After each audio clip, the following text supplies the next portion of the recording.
नमस्कार आम्ही सर. नमस्कार ताई.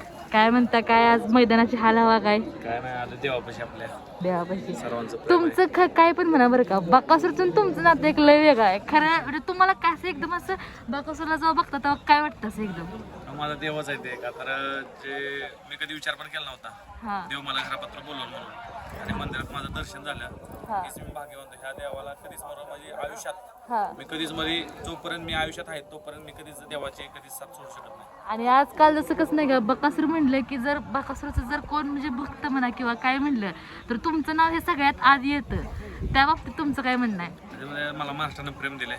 हा आधी मागल्या 6 महिन्यात मला कोणीच माझी एवढा संघर्ष मी केला होता.